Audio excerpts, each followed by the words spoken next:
이번 7월 한 달 동안은 참 많은 비가 내렸습니다. 특별히 집중호우로 인해서 정말 많은 사람들이 아픔을 겪고 피해를 많이 입었습니다. 이제 이 지루하던 장마철이 거의 끝났고 이제 본격적으로 폭염이 시작될 것입니다. 낮에 뜨거운 열기도 힘들지만 이것이 계속 밤까지 이어지면서 열대야 현상으로 인해서 밤에 잠을 이루지 못하는 사람들도 많아질 것으로 예상이 됩니다. 그렇지만 이런 기후로 인한 또는 여러 가지 날씨로 인한 환경들, 이것은 또 때가 되면, 시간이 지나면 또 바뀝니다. 한 2달만 지나면 또다시 선선한 가을바람이 불어올 것입니다. 이런 기후나 날씨로 인한 문제들이 아니라 외적인 환경 때문이 아니라 우리가 내적으로 가지고 있는 우리의 정신적인 또는 신체적인 이런 어떤 정신적이고 신체적이고 심리적인 그런 문제로 인해서 잠이 안 올 때가 있습니다. 참 그 괴로움이라는 것은 말할 수 없는 거죠. 잠을 빨리 자야 되는데 하지만 그 강박감을 가지면 가질수록 더 의식이 또렷해져서 잠이 오지 않는, 그래서 이런 생각 저런 생각하다가 나를 세우는 그런 경험을 아마 한 번쯤은 다 해보았을 것입니다. 시편 127편에 보면은 사랑하는 자에게 잠을 주시는도다, 여호와께서 사랑하는 자에게 잠을 주신다, 이 말씀을 읽으면서 잠을 잘 자는 사람은 하나님이 사랑하는 사람이고 잠을 못 자는 사람은 하나님 사랑 못 받는 사람이구나, 이렇게 생각할지 모르겠습니다만 그것은 해석을 정확하게 한 것이 아닙니다. 그건 그것을 의도하는 뜻이 아닙니다. 하나님이 사랑하는 자도 때로는 잠을 이루지 못합니다. 잠이 안 올 때가 있습니다. 그렇지만 어쨌든 우리가 잠이 오지 않을 때 신앙적으로 여러 가지 불편할 수도 있습니다. 자책할 수도 있습니다. 하나님을 원망할 수도 있습니다. 내가 믿음이 적은가? 내 마음에 평안이 없는가? 염려하지 말라고 했는데 왜 이렇게 염려가 나를 온전히 이렇게 사로잡고 있는 것일까? 이 염려를 도대체 떼어버릴 수가 없는 것일까? 내가 그렇게 믿음이 부족한 사람인가? 이렇게 자책할 수도 있고요. 하나님, 제게 마음의 평안을 주십시오. 왜 이렇게 잠을 이루지 못하게 하는 겁니까? 잠을 편히 잘 수 있도록 하나님 저를 도와주세요. 이렇게 어떻게 원망 섞인 그런 호소 같은 그런 기도를 하나님께 드릴 수도 있습니다. 오늘 이 본문 4절 시작하는 4절에 보면은 주께서 내가 눈을 붙이지 못하게 하시니 내가 괴로워 말할 수 없나이다. 아마 이 시편 기자도 잠을 이루지 못하는 고통으로 지금 괴로워하고 있습니다. 눈을 붙일 수 없다고 말합니다. 아무리 눈을 붙이고 잠을 청해도 잠이 오질 않습니다. 여러분이 이럴 때 어떻게 하십니까? 양 1마리, 양 2마리, 양 100마리, 양 200마리 해도 잠이 안 옵니다. 참 야속한 거죠. 이 시편 기자는 그 고통이 말할 수 없이 괴로웠다고 그렇게 표현하고 있습니다. 그런데 특이한 것은 이렇게 눈을 붙이지 못하는 괴로워하는 것이 주께서 내 눈을 붙이지 못하게 했다. 4절에 보면 그렇게 말하고 있습니다. 주께서 내가 눈을 붙이지 못하게 하시니 내가 괴로워 말할 수 없나이다. 아마도 이 시편 기자는 지금 이렇게 눈을 붙일 수 없는, 괴로워할 수밖에 없는 자기가 당면한 그 고통과 시련, 이것이 하나님으로부터 왔다고 생각했을 것입니다. 하나님을 믿는 사람들은 모든 것을 하나님과 연관해서 생각하는 것이 맞습니다. 모든 일을 하나님 섭리 안에서 생각해 보는 것입니다. 기쁜 일이 있을 때도 하나님께서 이런 좋은 일을 주셨구나, 또 내가 어떤 고난이나 어려움이 왔을 때도 내게 왜 이런 고난이 주어졌을까? 차라리 하나님을 향해서 떼를 쓰더라도, 하나님께 원망을 쏟아붓더라도 하나님을 등지고 있는 것보다, 하나님을 외면하고 있는 것보다 훨씬 더 나은 것입니다. 왜냐하면 그렇게 하나님에게 떼를 쓰는 것은, 하나님에게 호소하는 것은 하나님을 향하고 있다는 것입니다. 하나님을 바라보고 있다는 것입니다. 그래도 하나님 붙잡은 손을 놓지 않았다는 것입니다. 하나님을 향해 있으면 결국은 하나님의 섭리를 깨닫게 됩니다. 하나님을 놓지 않고 있으면 마침내 하나님께서 도와주시는 그 도움을 받을 수가 있습니다. 그래서 처음에는 원망으로 시작했다 하더라도 마침내는 감사로 그 결론을 얻게 되는 것입니다. 시편 기자는 잠을 이루지 못하는 밤에 지나간 날을 돌아보았다고 했습니다. 5절에 보면 내가 옛날 곧 지나간 세월을 생각하였사오며, 지나간 세월을 생각하였사오며. 지금은 이제 디지털 시대이기 때문에 사진을 뽑아서 앨범에다 보관하는 사람들이 그렇게 많지 않을 겁니다. 저도 이걸 집에서 멈춘 지가 꽤 된 것 같습니다. 우리 교회는 개척을 시작하면서부터 제가 우리 교회의 역사를 잘 보관하기 위해서 사진을 처음부터 기록해 왔습니다. 지금도 물론 컴퓨터에 내장되어 있긴 합니다만은 그래도 사진을 뽑아서 계속 지금 32년째 보관 중입니다. 언제라도 앨범을 펴면 볼 수 있도록. 저는 가끔씩 옛날 앨범이나 또 집에서 앨범이나 또 교회의 옛날 개척 당시나 이런 생각이 나면 한번 앨범을 뒤져보곤 합니다. 그러면 그 당시가 떠오르기도 하고 또 아주 오래된 사진을 보면 아, 이런 때도 있었구나 하고 아주 새삼스럽게 느껴지기도 합니다. 이 지금 시편 기자는 옛날 앨범은 아니지만은 옛날 지나간 세월을 생각해 보았습니다. 아, 하나님께서 그때 나에게 이런 은혜를 주셨지. 내가 그때 그렇게 행복했지. 그때는 이렇게 즐거웠지. 그런 걸 생각하면서 지금 생각하니까 지금은 너무나 앞이 캄캄합니다. 지금의 문제는 너무 큰 벽처럼 느껴졌습니다. 도무지 헤쳐나갈 수가 없는 장애물같이 느껴졌습니다. 우리 성도들에게 가장 큰 두려움은 무엇입니까? 하나님으로부터 멀어지는 것입니다. 하나님 손을 놓친 것입니다. 아무리 큰 시험과 환난이 있다 하더라도 하나님께서 내 손을 잡고 있다는 이 믿음을 놓치지 않으면 시험을 이겨냅니다. 어려움을 극복해낼 수가 있습니다. 그러나 하나님이 나를 버렸다고 생각하는 순간, 하나님의 손을 놓치고 있다고 생각하는 순간부터 낙심이 밀려옵니다. 현실이 주는 그 두려움을 이겨내기가 어렵습니다. 시편 기자도 지금 잠을 이루지 못하는 밤에 이런 두려움이 엄습해 왔습니다. 7절부터 9절 말씀에 보면 뭐라고 말하고 있습니까? 주께서 영원히 버리실까? 다시 은혜를 베풀지 아니하실까? 그의 인자하심은 영원히 끝났는가? 그의 약속하심도 영구히 폐하였는가? 하나님이 그가 베푸실 은혜를 잊으셨는가? 노하심으로 그가 베푸실 긍휼을 그치셨는가 하였도다. 얼마나 괴로웠을까요? 아, 이렇게 하나님의 은혜는 끝이 난 건가? 하나님이 이제 나를 다 잊어버리고 만 것인가? 나를 버리신 건 아닐까? 여러분에게 혹시 고난이 왔을 때 이런 고민을 해본 적은 없습니까? 우리의 삶을 온통 뒤흔들어 놓는 그런 어려움이 왔을 때, 그런 풍랑을 만났을 때 누구나 한 번쯤 생각해 볼 수도 있습니다. 그러나 결정적인 것은 그때 그 사람이 가지고 있는 믿음입니다. 믿음의 뿌리가 약한 사람은 바람이 거세게 불면 넘어집니다. 빈약한 뿌리가 뽑혀서 결국 다시 회복하기가 힘이 든 것입니다. 우리는 지나간 3년 넘도록 코로나라고 하는 이런 광풍을 만났습니다. 그 바람이 얼마나 거세게 불어 닥쳤는지 모릅니다. 그래서 많은 사람들이 믿음을 이미 뿌리를 내리지 못한 사람들이 뿌리가 뽑히고 많은 사람이 흔들리고 믿음을 버리기도 하고 하나님을 떠나기도 했습니다.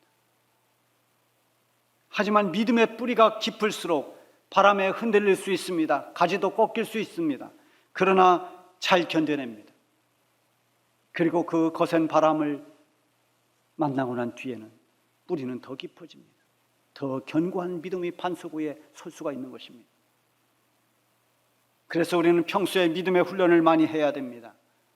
세상적이고 인본주의적인 사고방식에서 하나님의 전능하신 능력과 섭리를 믿고 의지하는 이 믿음이 우리의 삶의 전반에 적용이 돼야 됩니다. 우리의 말하는 것이 믿음으로 말을 하고 우리가 생각하는 것을 믿음으로 생각해야 됩니다. 그래서 우리의 믿음이 자꾸만 쌓여가고 더 단단해지고 그 믿음이 계속해서 축적돼 나가야 됩니다.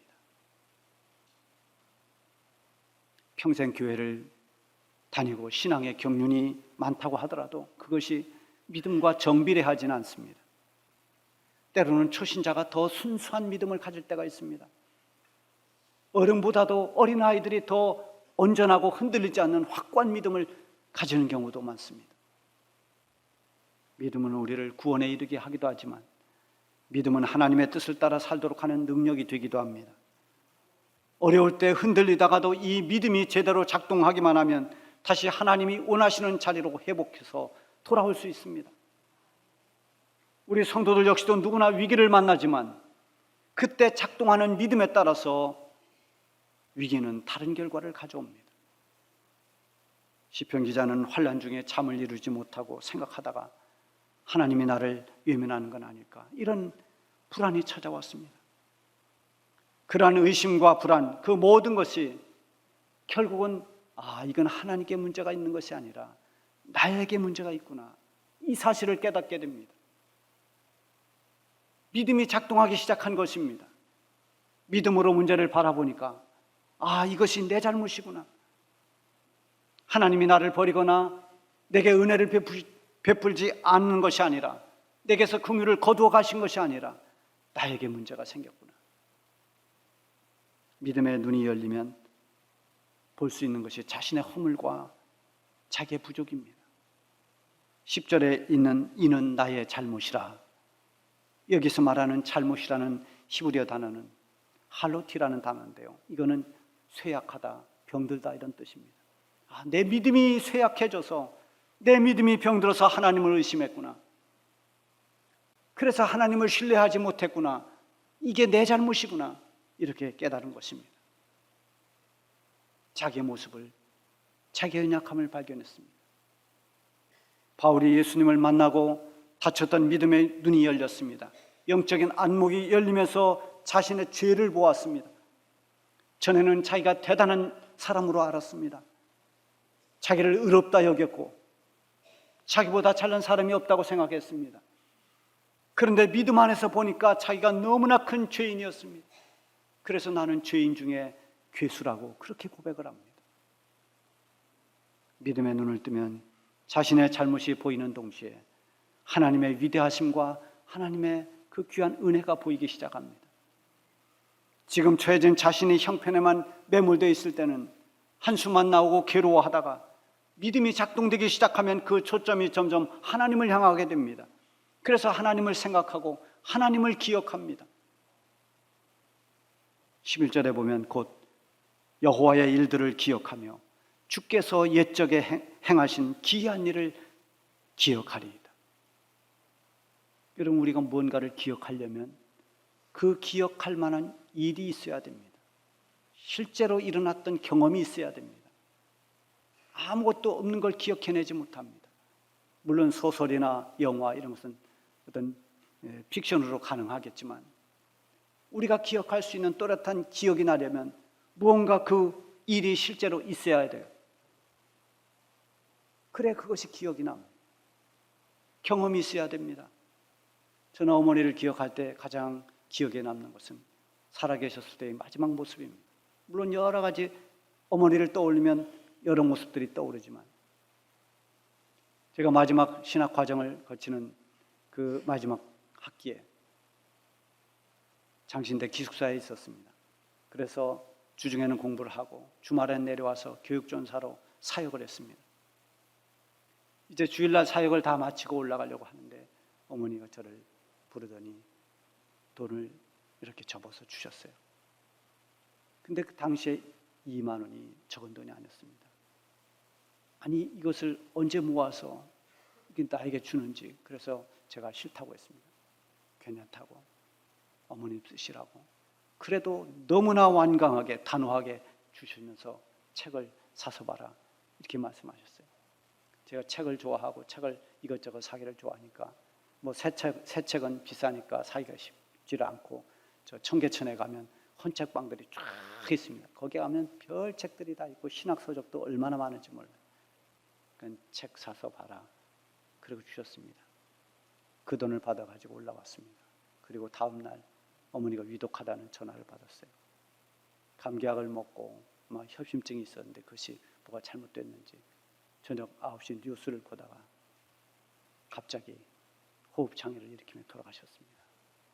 그게 마지막에 제가 올라올 때 본 모습이 마지막 모습이었습니다.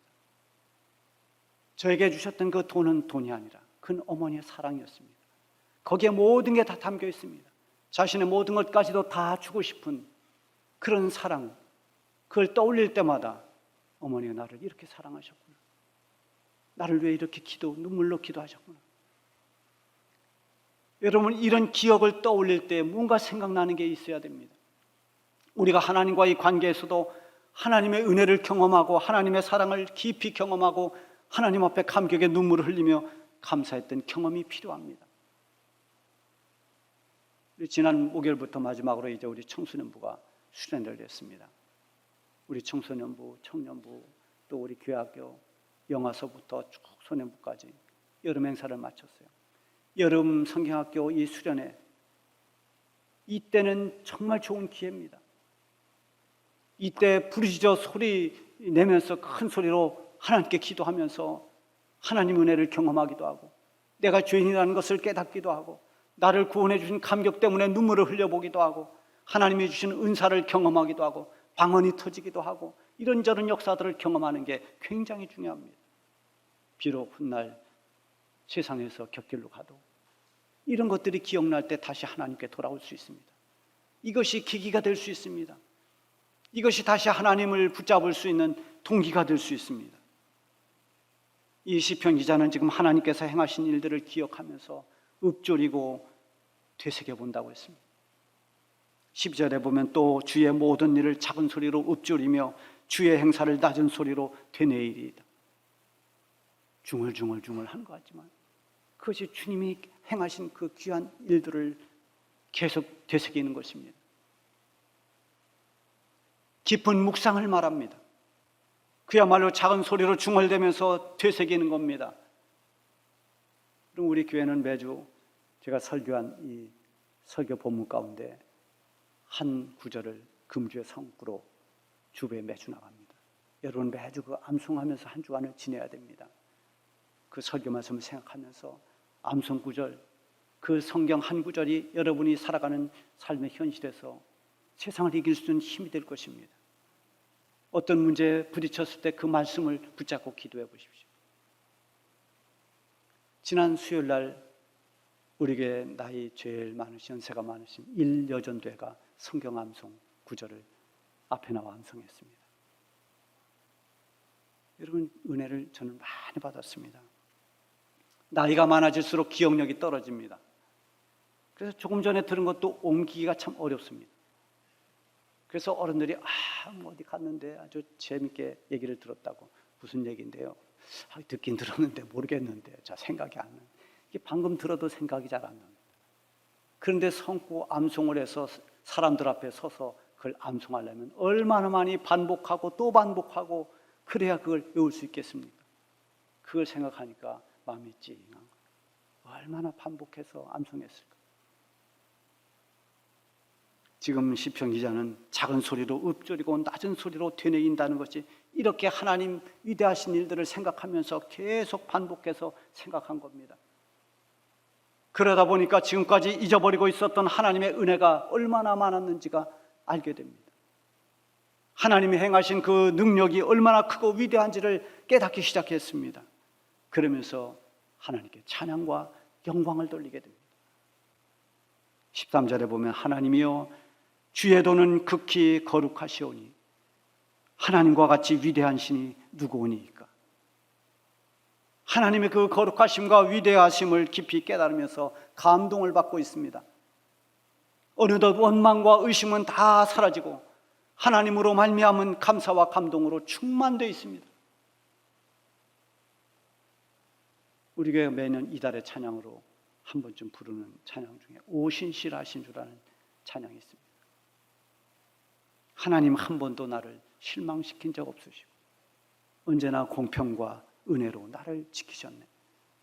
지나온 모든 세월들 돌아보아도 그 어느 것 하나 주의 손길 안 미친 것 전혀 없네. 이 가사를 생각하며 부르면 얼마나 은혜가 되는지 모릅니다. 지금 잠이 오지 않아서 눈을 붙일 수 없는 그 괴로운 밤에 지금의 고난이 너무나 커 보여서 하나님이 나를 잊어버리셨는가? 나를 버리시는가? 하나님 은혜는 그쳤는가? 이렇게 불안해하던 시편 기자가 하나님께서 지금까지 행하신 일들을 기억하면서 다시 하나님의 은혜와 능력을 신뢰하고 아마도 그렇게 고백했을 것입니다. 하나님은 결코 나를 실망시킨 적이 없지. 그래, 지금까지 하나님이 나를 여기까지 인도해 주셨지. 지나온 세월 돌아보니까 하나님이 내 연약한 발걸음을 지켜주셨고 내 손을 붙들고 여기까지 오셨지. 하나님은 결코 나를 버리지 않고 나를 떠나지 않으실 거야. 아마 이렇게 고백하지 않았을까요? 여러분, 누구에게나 다 잠 못 이루는 밤이 있습니다. 이 잠 못 이루는 밤은 불면증을 말하는 게 아닙니다. 잠 이야기를 하자는 것이 아닙니다. 견디기 힘든 고난의 때를 말하는 것입니다. 고민하고 아파하는 날들을 말합니다.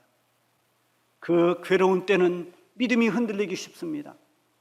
더 나아가서 하나님의 은혜를 잊어버리고 심지어 하나님을 원망하기도 쉽습니다.